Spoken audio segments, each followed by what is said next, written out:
Show. We talk health and wellness. Yeah, more often than not, when the hype goes on about one very serious ailment, it sounds like there are no other ones around. But today we're going to talk autoimmune diseases. Autoimmune diseases. And I've been gazumped in the studio by two of my favorite people. Emma Hamdanso is here. I didn't know she was coming through with. If what the entire, it's been too long and she's been hiding. But today I've got all of them. Two junior course mates visiting senior course mate. Yeah. Senior host course mate. Yeah. Learned colleague. Yeah. This is senior MPhil level. Yeah, MPhil level course mate. Yeah. Anyway, Charlie, ladies, it's such a pleasure seeing you. First of all, let me start with the one I haven't seen in a while. If what Denta is, yes. The last time I heard you were writing a book about adventure. Yes. So what happened to you? What happened to me? Wow, a whole lot has happened to me since the book. Even it started before the book, but yeah, a whole lot. So I got diagnosed with an autoimmune condition in 2019. Oh, you don't say. Yeah. Was it diagnosed here in Ghana? Yes, here in Ghana. But I should say that I'd been living with the condition for over a decade before I got a diagnosis. Wait, when I'm confused. Don't go too fast. When did I? What? So when we knew each other in school, yeah. I had the condition. I just didn't know what it was. Oh. Yeah. Wow. Yeah. First of all, Emma and your good self, this whole conversation about autoimmune diseases. I'm sure somebody's listening to us and this is the first time they've ever heard of autoimmune diseases. What are they and how come we don't talk about them? Thank you. So we have two words joined here. Auto and immune. Auto and immune, automatic immunity. So that is when the immune system reverses function. So it's supposed to protect us, right? Yeah. But then something triggers it. And then now it rather causes the problems. It attacks healthy tissues and organs. Oh, wow. Yeah. That's as simple as it is. As simple as it is. That which is supposed to help you fight against diseases becomes... now the causer. Wow. Because something triggers it to confuse it. So it's confusion within. And autoimmunity, people can live it with for years because the severity is different. Sometimes it can be latent or it can be active. So I believe that back at school, you saw that I was going through health challenges because I was having obvious manifestation, whereas Denta just said that she was living with a condition, but it was wow. It hadn't been diagnosed and it was kind of latent. So it was there, but it was not manifested until a time where something really triggered it into a different level. So mine was active at the time, hers wasn't. But we all had autoimmunity. I did have some symptoms. I took it to the hospital and I was told, there's nothing wrong with you, go home. Yeah. That happens. There's nothing wrong with you. A lot. On average, about boring, 6 years or more. Yeah, because the more they say there's nothing wrong with you, go home, it means that then the condition is not being tackled. And when conditions are not being tackled, they get worse. It gets exactly. worse. Wow. And for some, they may not have the privilege or opportunity of living. It may cost their lives because it can be fatal. Without knowing what... It can be fatal with delayed diagnosis, misdiagnosis, or even the wrong treatment because there's no one-size-fits-all treatment for autoimmunity. Okay, so what kinds are they? What are the different types of autoimmune diseases? So I'll take that one. So there are over 80 different autoimmune conditions in the world. 80, yes, 80. Yeah, there are over 80, and the common thing amongst all of them is that the immune system is attacking the body. Now, the difference exists where on the part of the body that the immune system is attacking. So the condition I have is called multiple sclerosis. So with multiple sclerosis, the immune system is attacking the central nervous system. Right, so the brain, the spinal cord, the optic nerves, basically all the nerves in the body. So that's what happens. Oh, wow. Yeah. So let me just explain more about multiple sclerosis. So in multiple sclerosis, you know, the body, we have all these nerves running through the body, and basically it's the nerves that kind of basically control the body. So the brain sends a signal, it goes through one nerve or another, and then the body acts based on the signal that's sent. Now in multiple sclerosis, the fiber that is supposed, the coating or the lining around the nerve to protect the nerve is attacked by the immune system. All right. So it eats away? It eats away, destroying that coating, exposing the nerve to damage. Ooh, okay. All right. So the visual explanation I can give you is, you see this cable here. Yeah. Right. There's a wire inside. It's a wire inside, but we don't see it. But then there's this plastic covering around it. Right. So then the protective covering around the nerves in our body is called myelin, and it's sort of like this covering. So then the immune system attacks the covering, exposing the wires or the nerves, right? When the wires here are exposed, it shocks you. And it gets destroyed. Exactly. It easily gets damaged. So that's what happens with multiple sclerosis. It gets damaged, and then so then, you know, messages that are being sent to the body, you know, they don't move as fast as they should, or they don't even move at all. So then you have people having movement challenges, sight challenges. Basically, it affects the way you think and do everything, the way you move, the way you see, the way you think, the way you feel even. Because the nerves control all of that. Of the 80 MS, yes, which you just described, yes, is one I can easily recall. Okay. Lupus also. Yeah. I think lupus is because of my sister. Aha. Come to think of it, I think it's I mean, I don't know when I first heard of lupus, but I think it's because of my sister. But anyway, so these two, what are the other common ones? Rheumatoid arthritis. Okay, and then the one that their bones, the joints, sorry. the joints, the joints kind of wear. There's wear and tear. There's pain in the joints, inflammation in the joints. There's systemic sclerosis. There's psoriasis, Sjogren's disease, type 1 diabetes.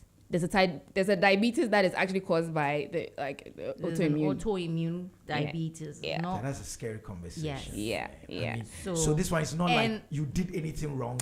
No. And then the body just... They're just there. And then the other thing is, when in the diagnosis, you know, there are certain things that come into play. And one of the things that we consider, the doctors consider, is family history. Because environment and genetics play a role. Okay.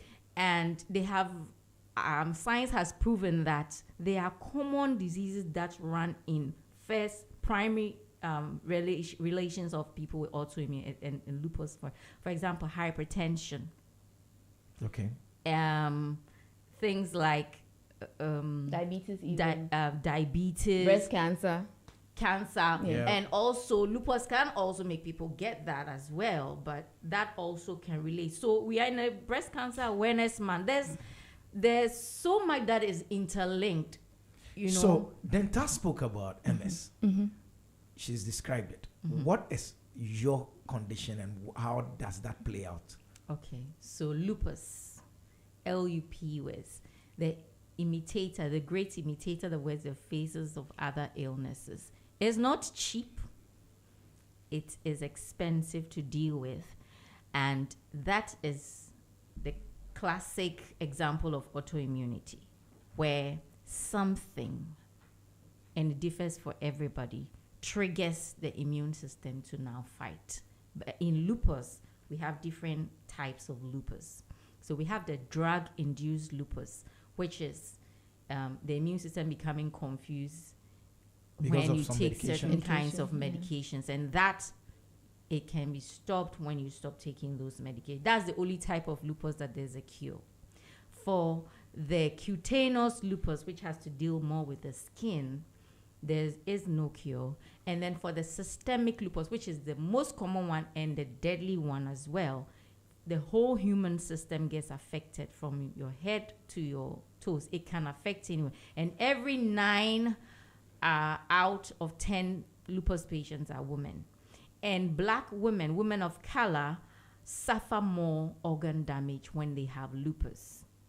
And then also we have the neonatal lupus, which affects, like the name says, babies, newborn babies. Sometimes they can have heart defects, or sometimes they can have it affect their skin. Some of those ones go away, but there are also people that will end up like, I have a friend whose daughter had to have a heart pacer when she was born because it affected her heart. And she's even had to have the pacer replaced after some years in her childhood. Wow. I know. Wow. Yeah. I mean, that is so much information. And just for like a with woman like lupus, so MS as well, it affects women for some reason. Women are always more affected than the men. Yeah. I don't know why. I don't know what we did wrong. No, you didn't do it. Who did we offend? Yeah. But yeah. Wow. That's it. And there's no cure. There's no cure. We are just managed with medication. Very expensive medication. Both of the, I mean, all of autoimmune the conditions, autoimmune. all of Yes. them. Yeah, just managed. Yeah, no cure. So the reason why, the thing that runs in common is passion here, because it is difficult to live with an autoimmune condition. You talk about being misunderstood. You talk about the social stigma. You talk about our approach to medicine. You know, the biopsychosocial approach, the biomedical approach, where it goes beyond our nation. You talk about the scarcity in human resource and all of that. So you can keep going, and then even people close to you will just think it's your mind. It's your mind. But you know you're not crazy. Oh, you're not praying enough.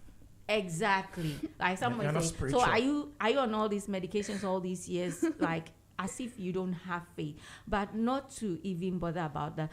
Our current state, you know, right from the top to the down, you look at our parliament, even today, you look at what is going on, the level of stress that different persons are going through, from the leadership to the grassroots. We know that stress is a very important trigger in autoimmunity. Infections, toxins, your neighborhood, where you live. Okay, we talk about tuberculosis awareness. We are talking about UTIs. We are talking about E. coli. All these simple, they are all connected to triggering autoimmune. For somebody's only to be an exposure to extreme heat or UV lights from the sun, from the artificial lights, it can trigger. Somebody's own can be from grieving from loss or something. So the triggers are so common, and that's why we are passionate about raising the awareness and also advocating for policies and improved healthcare in our country. So this passion then led you to start the Oyemam Foundation. Yes. Tell me about that foundation. So, thank you. Oyemam, as the name says, is an Akan word, Fanti, that says, it is well with me. And it can be interpreted in a way as Enyonam, or please help me with the Gawan. Yehami, right? I'm trying to think about it. I can see you are thinking really hard. Yeah.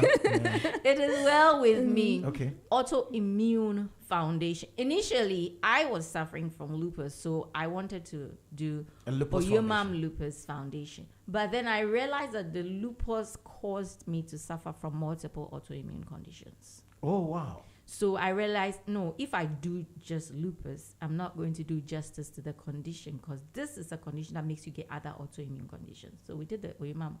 And the fundamental thing is to inspire hope to live on, because it feels like a death sentence when you are told about a condition that you don't know what caused it. You don't know what will cure. It's not like malaria. You go, you get diagnosed, you get treated, and you go. And for these conditions, one treatment can work for another patient, but it won't work for you.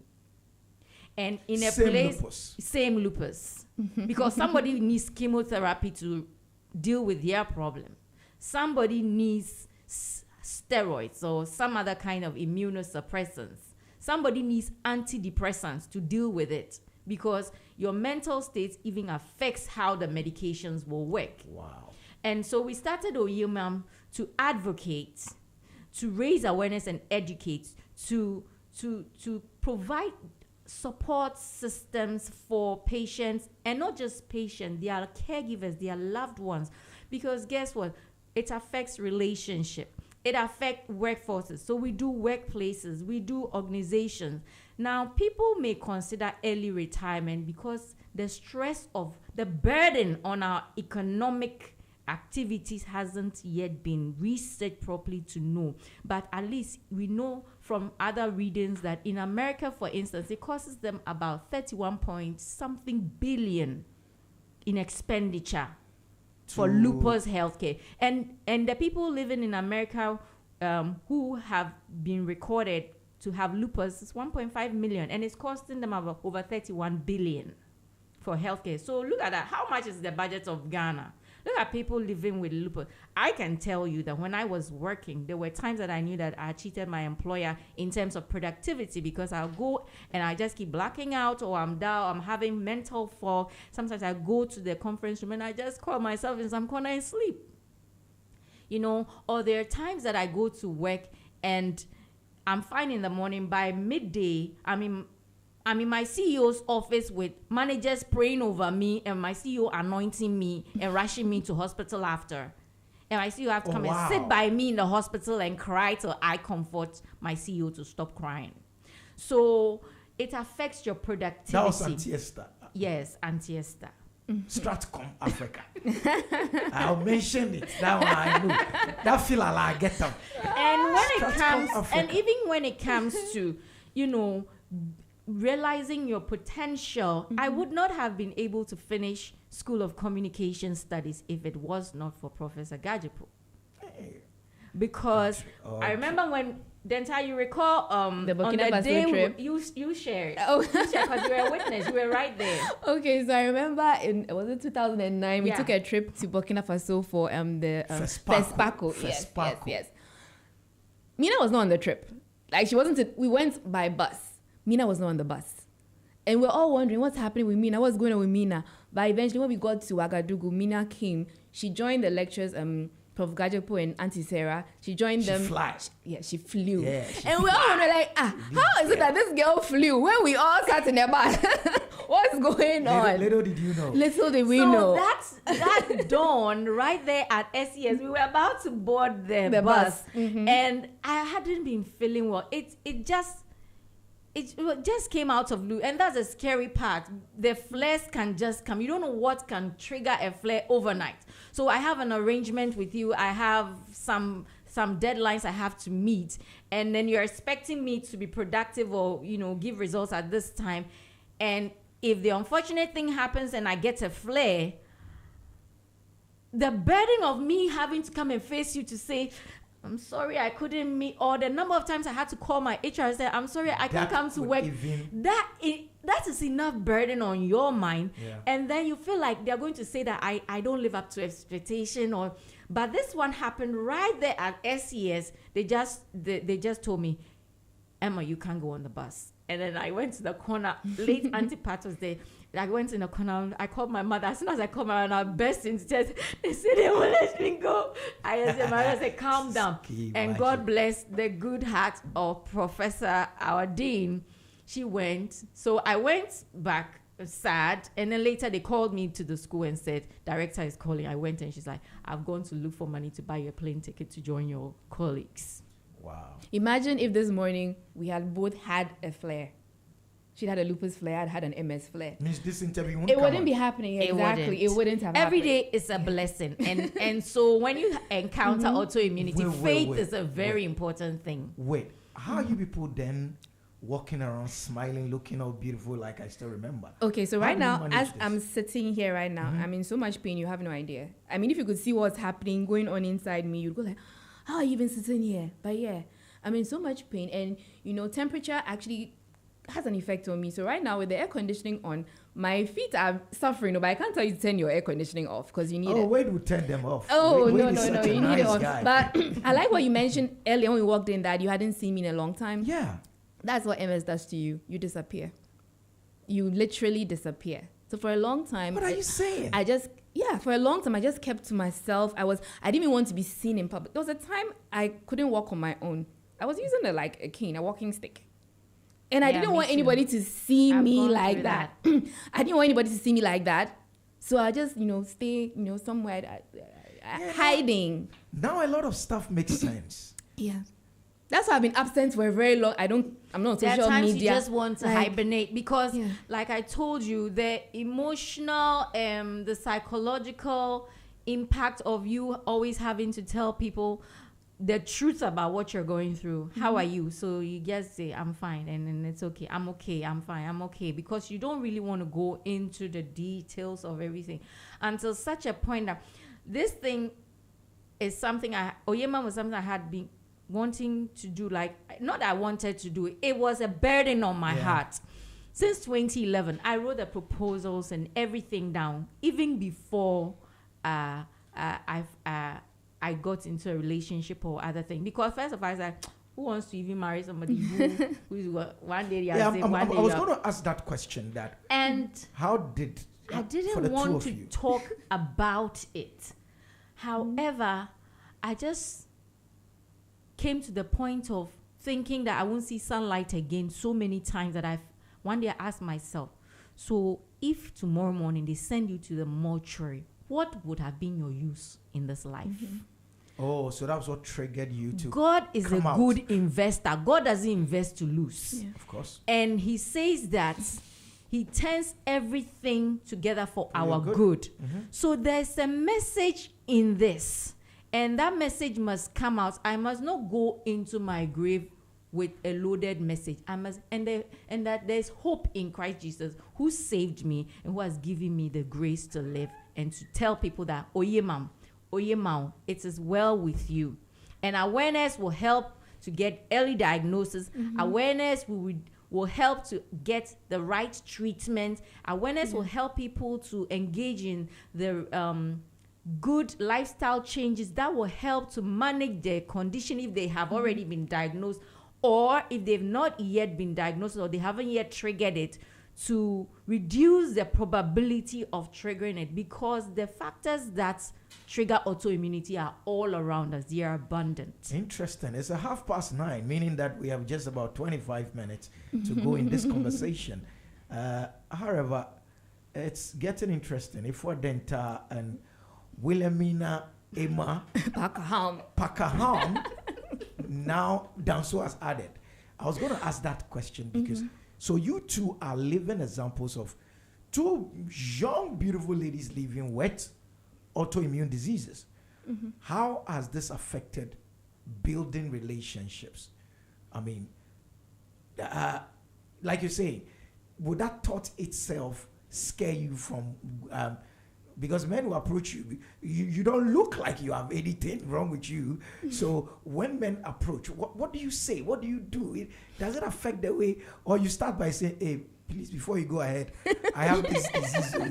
How do you manage that? Well, since Mina is married and I'm single, let me answer that question. Okay, so yes, it's very scary when you meet somebody for the first time. Are you now going to start telling them, okay, I have this condition.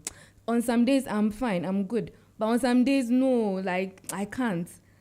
How do you say that? How would they receive it? How has it been like exactly. for you? So for me, hiding. I've just been hiding. So I'm single and I'm not even looking.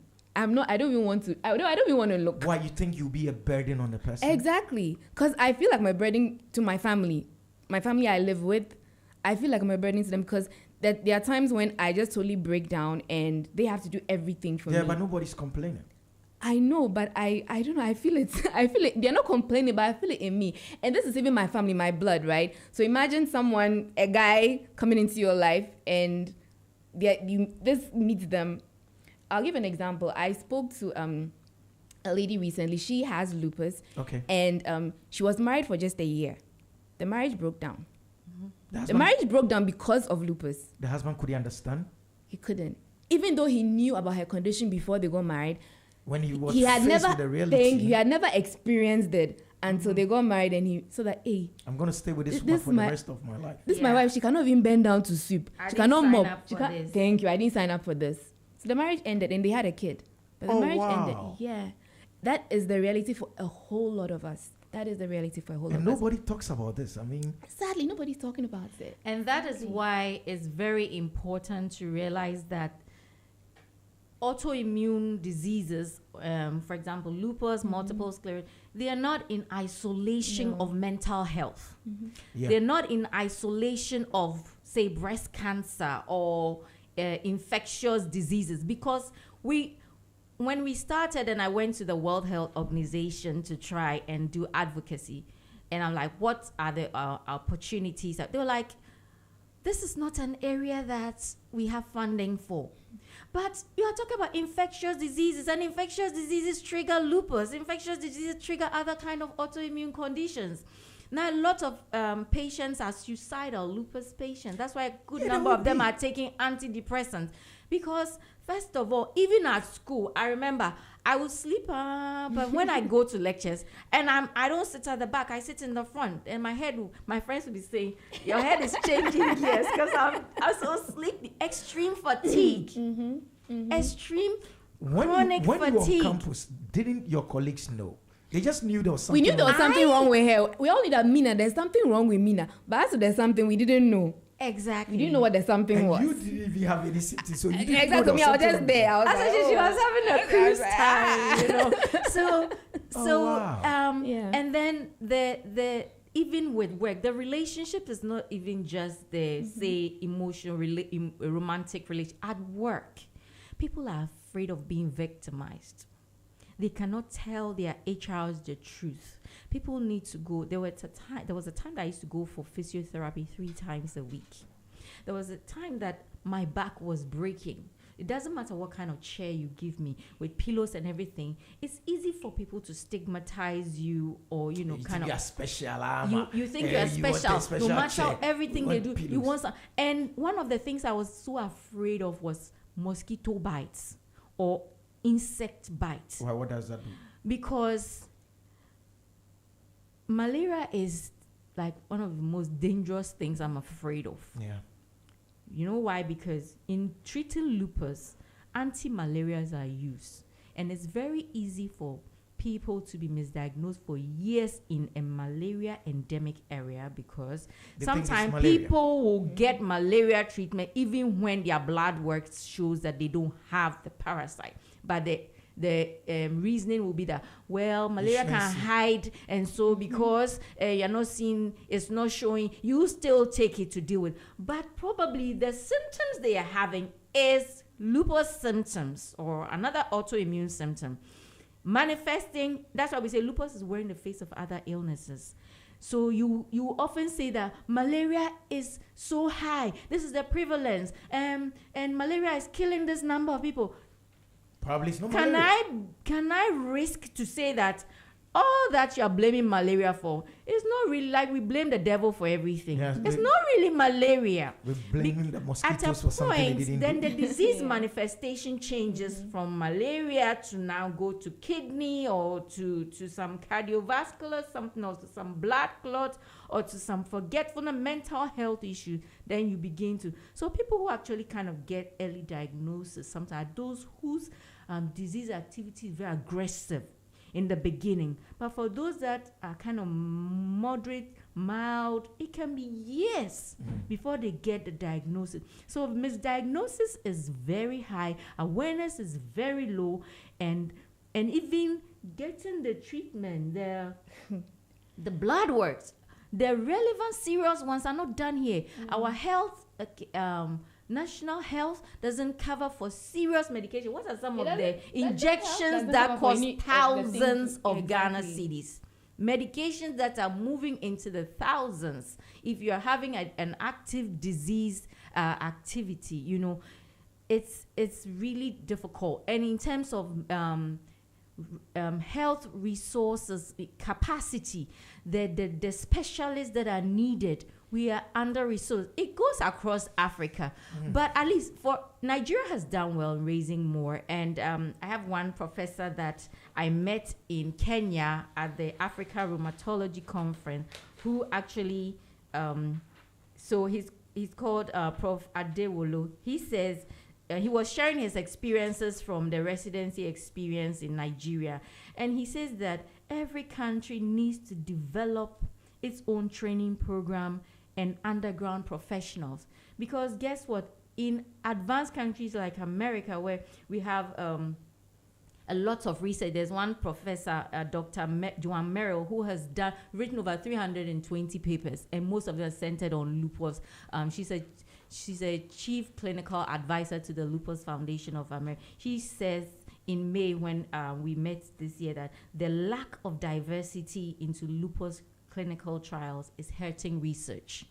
And we are always advocating as Oyemam that this is the place where a lot of the black women are. This is the place where we have a lot of look at the what Galamsey is doing to our environment. Look at the chemicals that are being used to ripen crops for the field. Our post-harvest practices. I heard on another media house a lady talking about the Standard Board testing yam for export, and they found chemicals, cyanide and other things. So everybody is at risk. The water we are drinking, I had somebody in the sachet water business telling me that when you produce water, about 50% comes out as wastewater.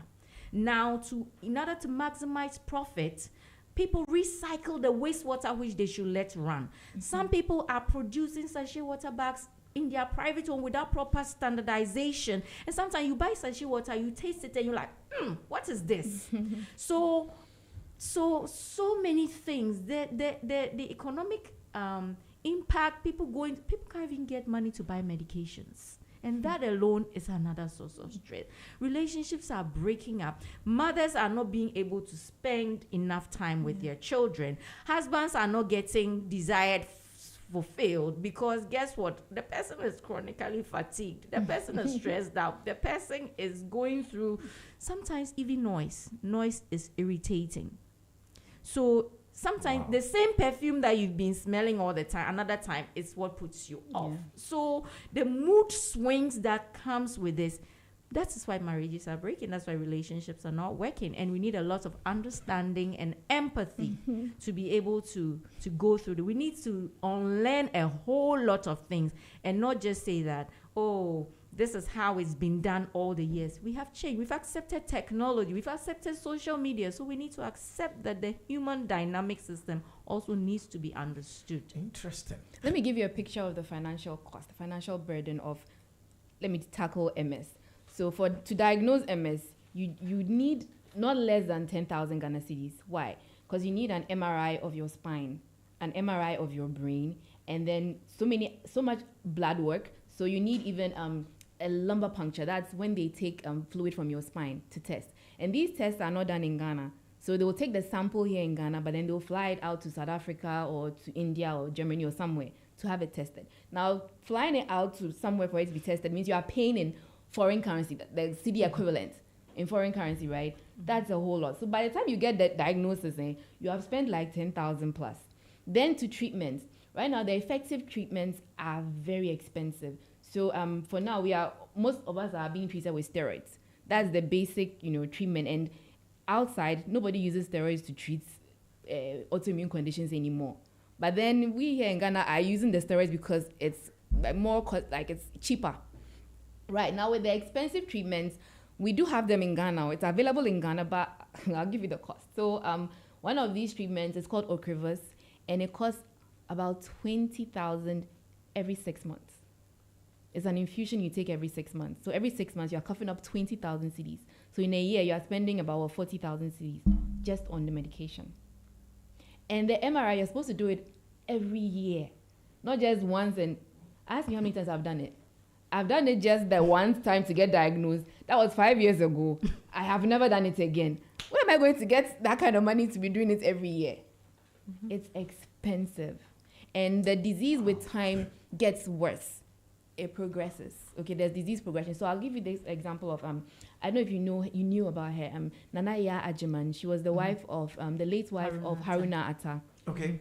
Yeah, and she founded Share Care. She invited me there. Yes. She had MS. She was living with MS. When the condition started, I think she used to talk openly about her condition. I saw pictures of her. She was using a walking stick. By the time she died, she was in a wheelchair. She couldn't walk anymore, and she was blind in one eye. Wow. Right now, as I'm sitting here, I don't know how progression will look like for me in 10 years. So that stress alone. Exactly. So thinking about that, Thinking about that it's not fun. I can imagine. I mean, this is the first interview I don't have questions. I mean, seriously, I don't know what to say because, and it's because this is not a guest walking in and I've been prepped and all that. These are two people I know. And I mean, so it's like, what do I say? Because I'm just shocked that you people are that strong. Yeah, you're sitting here laughing and all that, and I'm being as myself, and now it's no more fun. We have to inspire hope. What has been the social support like for the two of you? Okay, then how you go. Okay, so social support. So I'll take it from the workplace. So I work. Oh, you still Yes, working? I'm still working. You still writing books? I'm taking a little bit of a break. Not so just before Dental continue. Dental says she works. For me, I had to terminate. So you see how it affects different people. I had to resign. She's able to work, but you couldn't continue. So you see how it impacts everybody. Just because somebody has an autoimmune condition and they're still going to work does not justify why you should criminalize or undermine another person with autoimmune condition who cannot work. Say, your friend is going your to work. Your friend is working. Why can't you work? All mothers do this. Why can't you do this? All stay-home moms can do this. You need to find something to do. Oh, the whole day you are in the house. You can't do anything. You know how the whole day was hard for me to be just in the house, not doing nothing the whole day. It means someone... Did I wish to be in the house the whole day? Must understand. And that's the thing, people don't understand. So so a lot of the time... So where you're working, they understand. Hey, okay, I'm not saying where I'm working, so yeah. For those who know, they know. For those who know, they know. But yeah, so a lot of the time when I'm trying to explain what's happening with me, I just say I have an autoimmune condition. Because I know if I say multiple sclerosis, they're not going to know what I'm talking about. So I start from, I have an autoimmune condition. When I'm asked for further explanation, I'll say, okay, I have multiple sclerosis. Now, because people don't know about these conditions, they don't know what it does to you. They don't know the kind of support you need. No, I am not well to go to work every day, but I can't call in and say I'm not coming to work. And where you live? I have to force myself and go. Sometimes I'm in so much pain, but I show up. I do my work. So things like maybe when they are having maybe a get together or maybe end of year staff party, I won't go. Why? Because I'll go for that end of year staff party. I'll go through so much pain, endure so much. Thank you. Then I'll go back home and I'm breaking down at home. Hey, that end of year party, I can avoid it, so I wouldn't go. But then for my job, when I have to work, I will show up. Even when I'm not well, I will still show up and have a nice smile on my face. And I'm like, okay, yeah, but I'm in pain. And you can't complain too much that, I say, this girl's every day is this, and tomorrow is this, and tomorrow is that. That's known. I mean, people even think I work that, no, I'm some way because I don't like, when they are going somewhere, I don't like to go. It's not that I don't like to go. I want to go. I want to go with everybody. Dental adventurer. I know, right? And guess what? Even handshakes, okay? With autoimmune rheumatic conditions like lupus, there are times that you wake up, your joints, sometimes you can't even scratch your own body or even open a bottle of water. So you meet somebody and maybe the person...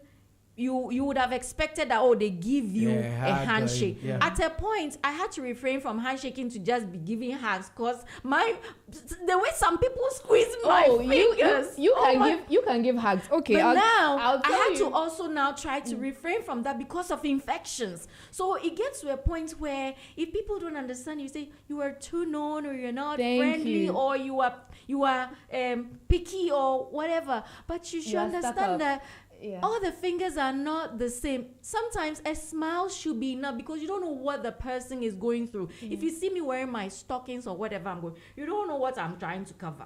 Maybe it's for life. Maybe it has some utility.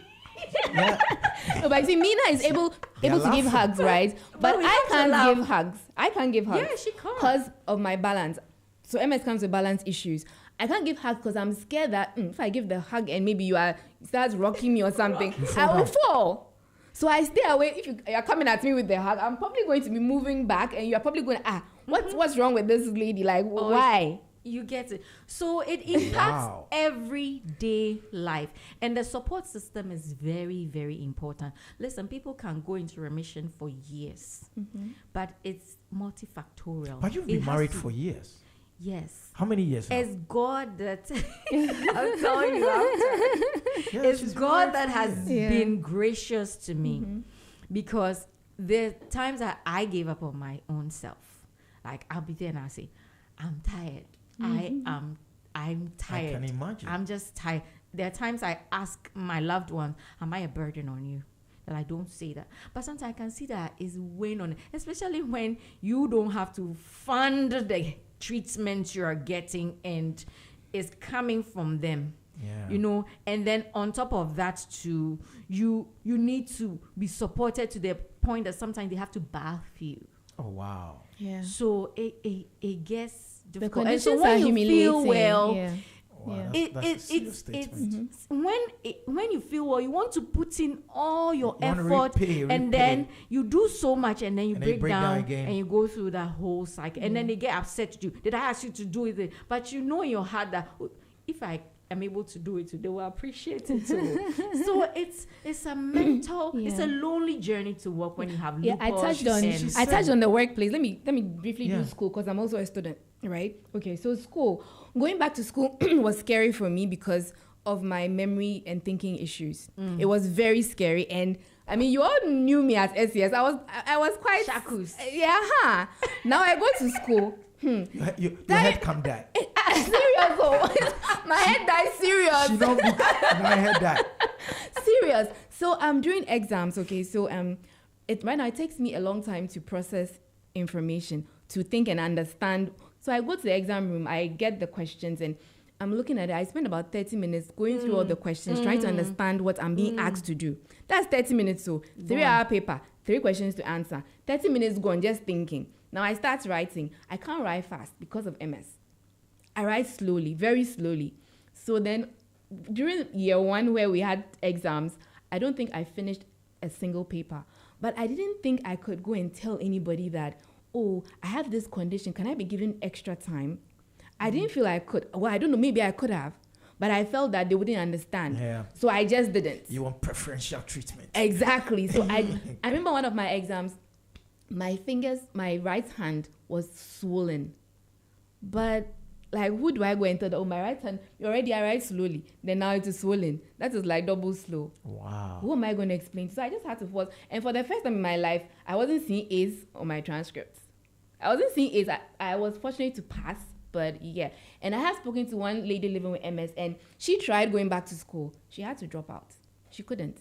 So your life's ambitions are being thwarted by this sickness and disease. And I had this friend, a late friend, who was actually the valedictorian for her graduating class. And she was also lecturing in one of the universities.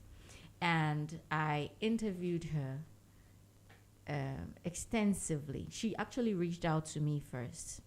And then we talked, and I went to interview her and everything. And eventually she passed. Look at the cost of lupus and autoimmunity to our human resource. And as she said, when we were at Auntie Sarah's course in broadcasting, I had to run away from admission to come and write that paper. And I remember I was so sick, but I said, if I don't write this paper, that means I have to defer. It's going to cost me more time. Yeah. So I put my head on the table, and then I could see that she was sad for me. She was like, Emma, just come and write next year. I said, no, I just want to pass. I just want a pass mark. I just want to pass. And that is how. And then when it got to the research work, that's what Prof. Gajapo helping me to do. Whenever she saw that this girl was good enough, she would stay up with me for how many hours, go through my work. And that's how she supported me to be able to pass.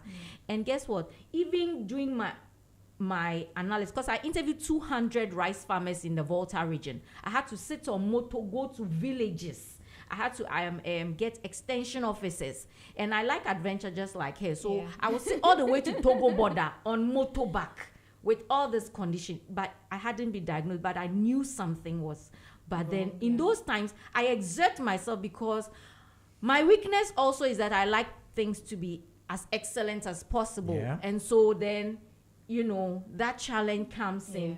And I had to write to the graduate school and say that I'm having a challenge because I kept having flares and just finishing and the deadline. So I was writing to them explaining that I'm suffering from some health, something I'm not really, and that eventually, now I had written all right, but I was still scared. What if they don't accept it? So you're still doing the work. So I still pushed myself.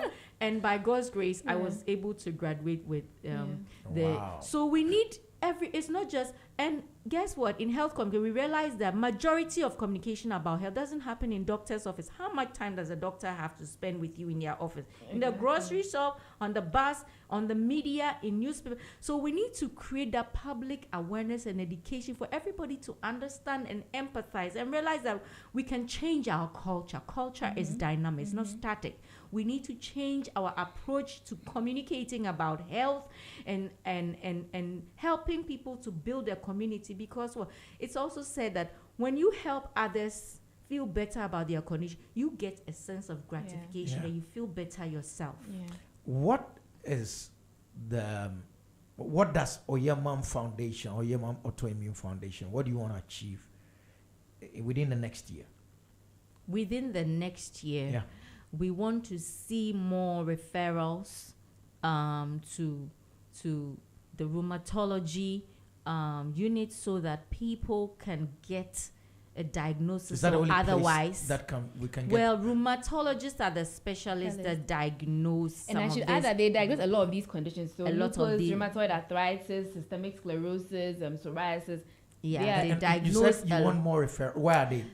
So what happens is, when a patient goes to the hospital, the specialist is not the first person they're going to deal with. No. So it's easy for you to be misdiagnosed and be treated for so many. But we want medical professionals, those in the field, to know lupus, to become aware, to have it on top of their mind that, this is a common thing in this. So we need to refer. We want to have our policymakers appreciate autoimmune conditions in Ghana just like they appreciate others like TB, breast cancer, mental health recently, because these are all interlinked. The incidence is high. We want patients to be empowered. Now, with the recent conference that we participated in, they said the voices of people living with lupus matters now more than ever. And to every patient out there, what matters is you and your story, because you are a living example. You are not some theory. And we always say that theory without practice, is play. And then practice also without theory is dangerous. So it has to be collective. Everybody must be on board. From our political, guess what? Sometimes even driving on the road gives you a flare, because by the time the car falls into potholes and you get to where you are going, you have developed another sickness already. But you drive. There are times that I have to lie down with pillows in the back seat for someone to drive me. There are times I can't sit. I have to lie flat for days. I also drive. I should give you another example. So I left home one day. I knew where I was going, obviously. So I'm driving. I get somewhere. I'm like, where am I going? I didn't know where I was going. It happens to me. I didn't know where I was going. You go and then you be like, what did I come to take from the room? What did I come to take from the room? What am I doing? Sometimes people think you are slow. You're thinking slow. And I'm like, no, I had to park. I had to park and search for get my phone and search for the dates. And I'll go like, okay, what do I do on Thursdays at this time? What am I supposed to do? Then I remembered, I have to go to school. Or I have to go to work. Yeah. I just totally forgot. People actually forget the names of their family members. And it happens. So you are keeping a journal. Guess what? I lost my phone for past 2 years. I had actually said that today, after this interview, I'm going to go and get a new SIM replacement. And thankfully, I found it 2 days ago. So it happens. And sometimes they'll just go like, we're afraid and these things hurt, because you know that something is happening, but they just don't understand. So if you are in any kind of relationship, some people feel like, okay, you're my family member, or you're my wife, or you're my fiance, and I've seen you with this. You get sick, you get well, so it's normal. There's nothing like normal. No. There's nothing like normal in this. No. It is lonely. It is lonely and sometimes very heartbreaking. But like Oyemam says, there's hope to live on. We need to get as young as people in primary schools to be able to connect dots, so that they don't live with this for so long. If people want to help out, how do they reach Oyemam Foundation? So please visit our website, www.oyemam.org. Oyemam is OYEMAM. And then our contact information is there, but also 0546 196 276 is our line that you can call, or info@oyemam.org or Oyemam Foundation @gmail. We welcome all to get on board, corporate organizations, churches, schools, because we've been there all. We've been to churches, schools, every makaranta, all the places possible to raise awareness. We are all in this together. Anyway, it's time to wrap up. As always, it's a Tuesday, so health and wellness is my thing. Ifwa Denta knew her from the School of Communication Studies. She said she was a shark. Now she's no more. Now dear, and forget shark. And then my kid sister as well, William Milner Ema Paka Ham. Now Danso has added to it. Yeah. These are two ladies who are living with autoimmune diseases. It has to be spoken about, and we've done that. All too soon, time is up. We'll be coming back to you tomorrow with another exciting edition of Z in the Morning, soon to be rebranded as Business Breakfast on Z. As always, coming up after 10, she's here. She's mid-morning's finest. NYA is the name. NYA the brand. The brighter side is coming up. It's been a good day, although I've felt quite sad because of my sisters and the diseases they are living with. But it's all good. As always, what do I say? Pray like it only depends on God, but please go work like it only depends on you. Have a good one.